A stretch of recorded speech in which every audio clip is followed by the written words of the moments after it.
Hello guys, welcome back to shini'skitchen. അപ്പോൾ ഞാൻ ഇന്ന് കൊണ്ടുവന്നിരിക്കുന്ന റെസിപ്പി ഒരു ഗാർലിക് ചിക്കൻ റെസിപ്പിയാണ്. അപ്പോൾ എങ്ങനെയാണ് ഈ ഗാർലിക് ചിക്കൻ തയ്യാറാക്കുന്നത് എന്ന് നമുക്ക് നോക്കാം.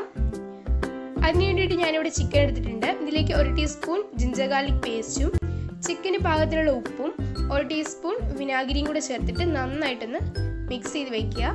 ഇതൊരു 30 മിനിറ്റ് മാഗ്നേഷനായിട്ടൊന്ന് മാറ്റി വയ്ക്കാം. നെക്സ്റ്റ് ഞാൻ ഓയിൽ ഊറ്റിയിട്ട് ഒരു പാത്രം ചൂടാകാൻ വെച്ചിട്ടുണ്ട്. ഇതിലേക്ക് ഞാൻ ചോപ്പ് ചെയ്തിട്ടുള്ള ഗാർലിക്കാണ് ചേർത്ത് കൊടുക്കുന്നത്. അപ്പോൾ ഒരു 4 ടേബിൾ സ്പൂൺ ഗാർലിക്കാണ് ഞാൻ ഇതിലേക്ക് ചേർത്ത് കൊടുത്തിട്ടുള്ളത്.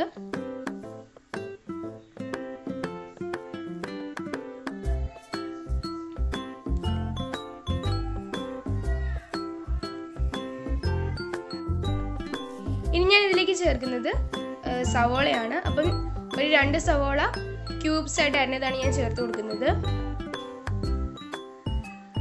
ഇനിയിപ്പോൾ നമ്മുടെ സവോള ഈ എണ്ണയിൽ കിടന്നിട്ട് നന്നായിട്ടൊന്ന് സോഫ്റ്റ് ആയിട്ട് വരണം.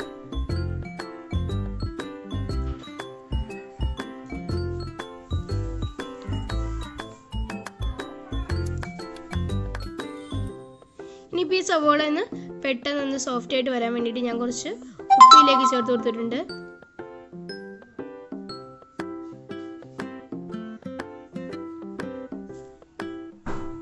ഇനിയിപ്പോൾ നമുക്കിതിലേക്ക് ചിക്കൻ ചേർത്ത് കൊടുക്കുക. അപ്പം നമ്മൾ നേരത്തെ മാഗ്നേറ്റ് ചെയ്ത് വെച്ചിട്ടുള്ള ചിക്കൻ ഞാൻ ഇതിലേക്ക് ചേർത്ത് കൊടുക്കുകയാണ്.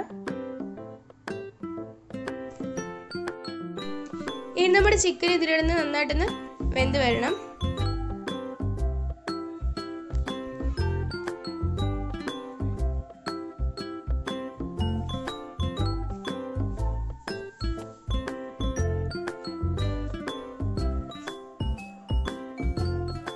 ഇപ്പം നിങ്ങൾക്ക് കാണാൻ കഴിയും ആ ചിക്കനിലെ കളറൊക്കെ നന്നായിട്ടൊന്ന് മാറി വരുന്നുണ്ട്.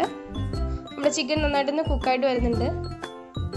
ഇനിയിപ്പോൾ നമുക്കിതിലേക്ക് 2 ടീസ്പൂൺ ടൊമാറ്റോ കെച്ചപ്പ് ചേർത്ത് കൊടുക്കാം.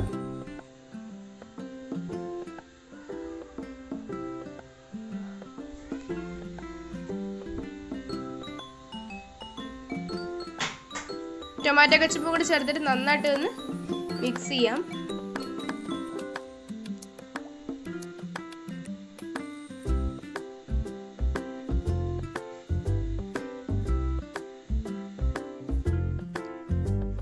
ഇതിലേക്ക് ഞാൻ നെക്സ്റ്റ് ചേർക്കുന്നത് വത്തൽമുളകിൻ്റെ പേസ്റ്റ് ആണ്.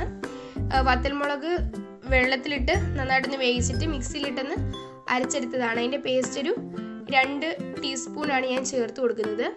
പിന്നെ ഇതിലേക്ക് ചേർക്കുന്നത് മുളക് പൊടിയാണ്. അപ്പം ഞാനൊരു 2 ടീസ്പൂണാണ് മുളക് പൊടിയും ചേർത്തിട്ടുള്ളത്. പിന്നെ ഇതിലേക്ക് ചേർക്കുന്നത് വെള്ളമാണ്. അപ്പം ഞാനൊരു 1/2 ഗ്ലാസ് വെള്ളം ഇതിലേക്ക് ചേർത്ത് കൊടുത്തിട്ടുണ്ട്. ഇനിയിപ്പോൾ നമുക്കൊന്ന് തീ കുറച്ച് വെച്ചിട്ടൊന്ന് മൂടി വയ്ക്കുക. അപ്പോൾ നമ്മുടെ ചിക്കൻ നന്നായിട്ടൊന്ന് കുക്കായി വരണം. നെക്സ്റ്റ് ഞാനൊരു ബൗളിൽ 2 ടേബിൾ സ്പൂൺ കോൺഫ്ലോർ ആണ് എടുത്തിരിക്കുന്നത്. അതിലേക്ക് കുറച്ച് വെള്ളം കൂടെ ചേർത്തിട്ട് നന്നായിട്ടൊന്ന് മിക്സ് ചെയ്യണം. കട്ടയില്ലാതെ തന്നെ ഒന്ന് മിക്സ് ചെയ്തെടുക്കണം.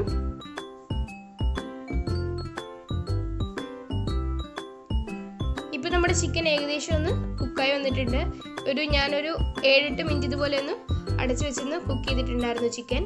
ഇതിലേക്ക് ഞാൻ 1 ടീസ്പൂൺ സോയാ സോസ് ആണ് ചേർത്ത് കൊടുക്കുന്നത്. അതുപോലെ തന്നെ ഒരു 1/2 ടീസ്പൂൺ പഞ്ചസാര കൂടി ഞാൻ ഇതിലേക്ക് ചേർത്ത് കൊടുക്കുന്നുണ്ട്. ഇനി ഇതിലേക്ക് ചേർക്കുന്നത് ക്യാപ്സിക്കം ആണ്. അപ്പം ഞാനൊരു പകുതി ക്യാപ്സിക്കം ഇതുപോലെ ക്യൂബ്സ് ആയിട്ട് അരിഞ്ഞതാണ് ചേർത്ത് കൊടുക്കുന്നത്. നമ്മൾ ആദ്യമേ ക്യാപ്സിക്കം ചേർക്കാത്തതിൻ്റെ കാരണം ക്യാപ്സിക്കം വെന്ത് ഉടഞ്ഞു പോകും. അതുകൊണ്ടാണ് നമ്മൾ ആദ്യമേ ക്യാപ്സിക്കം ചേർക്കാതിരുന്നത്. പിന്നെ ഇതിലേക്ക് ചേർക്കുന്നത് ആ കോൺഫ്ലോറിൻ്റെ മിക്സ് ആണ്. അപ്പോൾ നമ്മുടെ ഗാർലിക് ചിക്കൻ നന്നായിട്ടൊന്ന് തിക്കായിട്ട് വരും നമ്മൾ ഈ കോൺഫ്ലോർ ഇതിലേക്ക് ചേർത്ത് കഴിയുമ്പോൾ.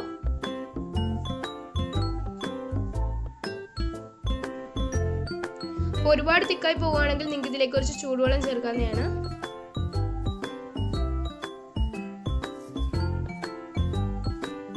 അപ്പോൾ ഇതിലേക്ക് കുറച്ച് ചൂടുവെള്ളം ചേർത്ത് കൊടുത്തിട്ടുണ്ട്. അപ്പോൾ ഞാനൊരു 1/2 ഗ്ലാസ് ആണ് ചേർത്ത് കൊടുത്തത്. ഇനിയിപ്പോൾ നമുക്കിത് അടച്ചു വെച്ചൊരു 5 മിനിറ്റും കൂടെ കുക്ക് ചെയ്യണം. അപ്പോൾ നമ്മുടെ അടിപൊളിയായിട്ടുള്ള ഗാർലിക് ചിക്കൻ ഇവിടെ റെഡി ആയിട്ട്. അപ്പോൾ നമ്മുടെ ഈ ഗാർലിക് ചിക്കൻ ഏറ്റവും കോമ്പിനേഷൻ ഫ്രൈഡ് റൈസ് ആണ്. അപ്പോൾ ഞാൻ ഉടനെ തന്നെ ഫ്രൈഡ് റൈസിൻ്റെ വീഡിയോ അപ്ലോഡ് ചെയ്യുന്നതായിരിക്കും. എല്ലാവർക്കും ഈ ഒരു വീഡിയോ ഇഷ്ടപ്പെടുന്ന ഞാൻ വിചാരിക്കുന്നു. അപ്പോൾ നിങ്ങൾക്ക് ഈ വീഡിയോ ഇഷ്ടപ്പെടുമെങ്കിൽ തീർച്ചയായും ലൈക്ക് ചെയ്യുക, ഷെയർ ചെയ്യുക, channel subscribe. Thanks for watching.